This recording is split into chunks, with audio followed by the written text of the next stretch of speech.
Nós chamamos aqui uma reportagem lá de Piracicaba, né? Na verdade, uma enfermeira de Piracicaba que foi encontrada lá no Mato Grosso.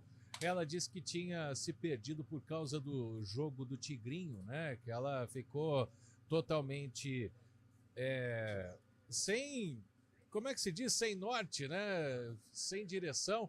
Foi parar Na lá. verdade, né, Guarizo, ela ainda não confirmou isso, mas a família dela ventila que esse seria o motivo do desaparecimento, né, que seria um possível vício aí em jogo do Tigrinho que teria feito com que essa enfermeira contraísse dívidas. O advogado da família nega ainda essa versão, afirma que essa jovem de 23 anos não confirmou ainda isso, afirmou que teve uma crise de ansiedade, que foi procurar uma pessoa que ela conheceu pela internet em Mato Grosso do Sul para ajudá-la, mas a família ventila aí sim essa possibilidade do vício em jogo do Tigrinho e também de uma dívida que essa jovem teria contraído por conta disso. E como a gente já conversou no início do programa, Tayla, a gente tem recebido solicitações de amizade em rede social Sim. o tempo inteiro. A gente tem, quando entra no aplicativo, igual, por exemplo, eu que estou jogando um bolão da Eurocopa, aparece o Tigrinho também, né? Então tem esse tigre tá rosnando para todo mundo aí, né? E É a... uma febre, né, Guarizo? Perigosa, infelizmente. Exatamente. A gente vai conversar agora com o Dr. Fabiano Jantalha. Ele é advogado especialista em direito de jogos e apostas. Doutor Fabiano, muito boa tarde. Obrigado por nos atender aqui no estúdio CBN. Boa tarde, é um prazer estar aqui conversando com vocês da CBN sobre um tema tão quente, né, no momento. E olha que as ofertas são tentadoras, né? Quando aparece essa... num aplicativo, por exemplo, para jogar no Tigrinho, olha, já comece com R$ 4.000. Então, se a gente acreditar nisso aí, acaba a miséria no Brasil. É só todo mundo jogar, né? Com o perdão da ironia, é algo que tem um chamariz para que as pessoas viciem mesmo e percam muito dinheiro, né? Eu acho que a primeira coisa que a gente precisa ter em mente é que esse tigre, às vezes, ele pode ser um ratinho, né? Pode ser um animal que se veste só de tigre, mas de tigre não tem nada. Por que eu digo isso? Porque eu tenho a oportunidade de analisar diariamente, eu lido com isso, né? Então, o que eu tenho visto das operações policiais, obviamente eu não posso falar sobre os casos específicos, porque, né, não seria nem ético da minha parte, mas eu acho que o que a gente tem visto de operações públicas, ou melhor, de informações públicas sobre essas operações policiais, apontam muito mais na direção de fraudes, ou seja, a aparência de um jogo do tigre, mas que na verdade não são o verdadeiro jogo. Esse é um detalhe importante que as pessoas precisam saber. Mas então o jogo ele existe, ele é legalizado? É uma excelente pergunta, você me dá a oportunidade de esclarecer de vez esse assunto. E a CBN Campinas presta um gigantesco papel de esclarecimento nesse ponto. Vamos lá. O que a gente chama de jogo do tigrinho, ou jogo do tigre, é, na verdade, um jogo chamado Fortune Tiger.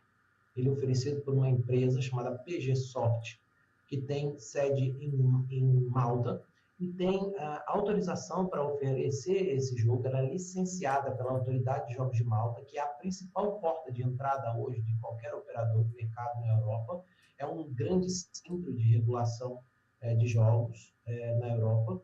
E o Fortune Tiger ele é oferecido não apenas pela empresa, que tem, como eu disse, licença lá em Gibraltar e também no Reino Unido, mas por sistemas de afiliados, né, como se fossem, digamos assim, representantes. Ele é oferecido em vários outros países. Esse jogo ele tem uma regra bem definida, ele está autorizado a funcionar não só ali em Malta, mas em vários outros países.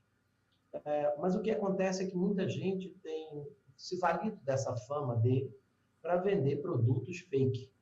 E eu te digo que, além da contravenção penal, além de um estelionato, a gente pode estar diante, inclusive, de uma contrafação. Para quem não conhece, contrafação é a reprodução fraudulenta de uma marca ou de um produto. Então, o jogo sim existe. Só que o que eu tenho visto em operação policial é que não tem nada a ver com esse jogo. Estão apenas usando o nome dele para aplicar golpe. Agora, doutor, o Senado, na verdade, aprovou na semana passada aquele projeto PL polêmica, né, que libera cassinos e jogos de azar no país. Foi uma votação bem apertada. Então, esse já é um tema que está em discussão por conta disso. Essa PL aprovada agora, pelo menos essa votação do Senado, falta ainda, claro, a sanção e outras etapas, mas da forma que foi aprovado o projeto, isso muda alguma coisa em relação a esses jogos online, incluindo o jogo do Tigrinho? Não, porque esses jogos online já foram objeto de uma lei específica que foi aprovada no final de 2023, a Lei 14.790, de 29 de dezembro do ano passado. Ela foi aprovada, inclusive ela veio por proposta, né, ela veio quase que como fruto de uma conversão de um projeto de lei que veio do Executivo, ela foi substancialmente modificada na Câmara e foi aprovada depois no Senado, voltou para a Câmara para pequenos ajustes e, enfim, ela seguiu.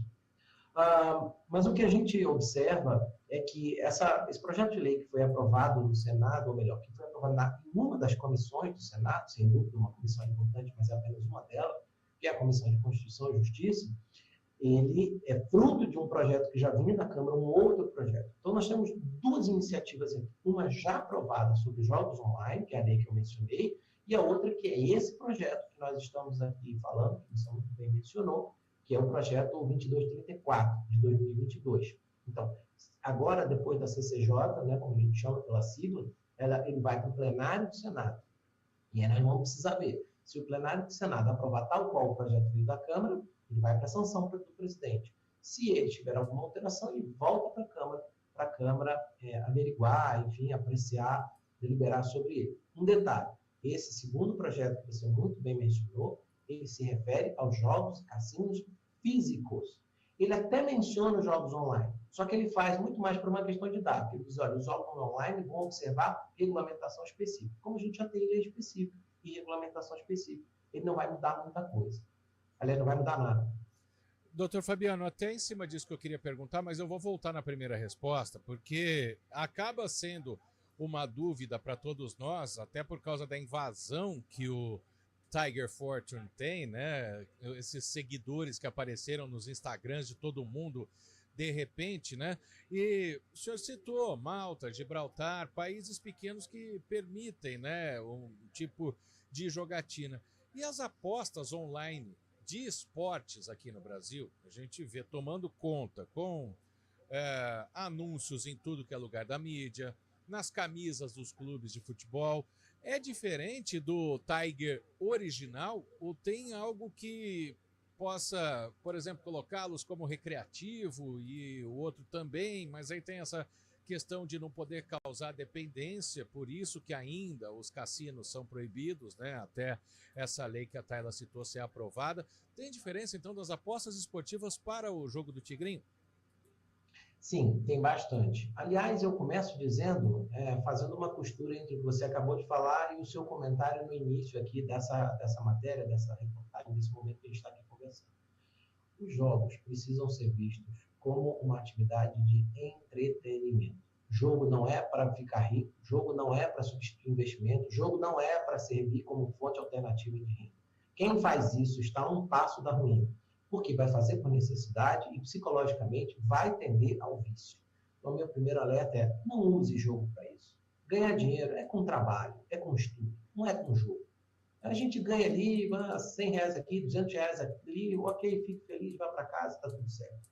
Mas vamos lá. Se tem diferença? Tem uma diferença simples, isso está na Lei 14.790, artigo 2º, 3º, 4º, a gente tem ali algumas regras. Basicamente, eu vou dizer para você o seguinte: o que foi aprovado na lei é a possibilidade de 2 grandes grupos de apostas.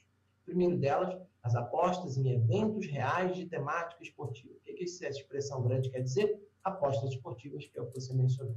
Aí eu vou apostar, diferentemente do que é uma loteria esportiva, que eu aposto num conjunto, eu posso apostar apenas em quantos gols a pessoa vai fazer, quantos cartões ela vai tomar, quantas rebatidas de taco no jogo de beisebol ele vai conseguir acertar e por aí vai. Então, são eventos reais. Não é o evento do jogo, o evento é qualquer, no sentido matemático e probabilístico do termo. É qualquer coisa que aconteça. Esse é um tipo de aposta que a gente conhece. Mas a lei também permitiu as chamadas apostas em jogos online. E segundo a lei, artigo 2º, inciso 7º dessa lei, O que são esses jogos online que podem ser objeto de aposta? Justamente isso que você mencionou, mas o conceito técnico é o seguinte: todo e qualquer jogo em que o resultado seja determinado predominantemente por um gerador randômico, ou seja, aleatório, certo? De números, figuras, símbolos e objetos. Então, na prática, é bom que todos os ouvintes entendam isso, o que a lei fez foi, além de liberar as apostas esportivas, liberou também as apostas em cassinos online, bingo online, jogo do bicho online também pode ser praticado. O jogo do tigre, na verdade, é apenas um tipo de jogo, igual aquelas máquinas caça-níqueis que a gente tem, é o que a gente chama de slot game. E, além disso, liberou também, na minha visão, os crash games. Vocês já devem ter ouvido aí do jogo do aviãozinho, jogo do helicóptero, jogo do foguetinho, etc. Então, basicamente, esse é o panorama que a gente tem hoje da legislação brasileira. Doutor, independente daquilo que hoje é legal ou não, né, mesmo com essas modalidades que o senhor citou, que foram contempladas por esse projeto de lei, o importante é utilizar essa prática aí de jogos, sejam online ou não, com responsabilidade, como o senhor disse, né? Jogo não é fonte de renda, nem aposta. É importante que as pessoas tenham cuidado com isso, né? Olha, uma outra indústria, excepcional a sua pergunta, porque uma outra indústria onde eu trabalho também bastante é a financeira. Então, o sistema financeiro também é uma área onde eu advogo, onde eu atuo. E, basicamente, esses golpes de jogos, esses golpes de... Porque isso é uma fraude, então não é um jogo do tigre, é uma fraude em cima dele. E as pirâmides financeiras, elas todas bebem da mesma fonte, que é alguém oferecer alguma coisa urgente, paradigmática, revolucionária e estrondosamente financeiramente boa. Olha, o ditado popular já diz: quanto a esmola é demais, o santo precisa desconfiar. Então, a primeira coisa, a responsabilidade que as pessoas precisam ter é: vem fácil, só você, o mundo inteiro deixou passar essa oportunidade, só você, no seu celular, que recebeu uma oportunidade maravilhosa de, com R$100, fazer R$5.000. É preciso um pouco de, às vezes, de espírito crítico, né? sobre essas coisas para as pessoas não viciarem. Mas eu repito isso: jogo é entretenimento e só entretenimento. Ganhar dinheiro é parte do entretenimento, não pode ser um fim em si mesmo. Excelente, está explicado então, né, as diferenças e principalmente na audiência rotativa do rádio. Você pegou a entrevista agora, o jogo do Tigrinho, ele existe. O problema é os links que você clica para chegar nele. Confere, doutor Fabiano? O problema é o link que você clica para chegar num produto que é uma fraude e não o jogo do tigre. Perfeito. Muito obrigado pela participação com a gente aqui. Conversamos com o advogado Fabiano Jantalha, especialista em direito de jogos e apostas, falando do famigerado Tigrinho. Obrigado, doutor Fabiano. Uma boa tarde. Um abraço, boa tarde. Um abraço. Agora 3h54.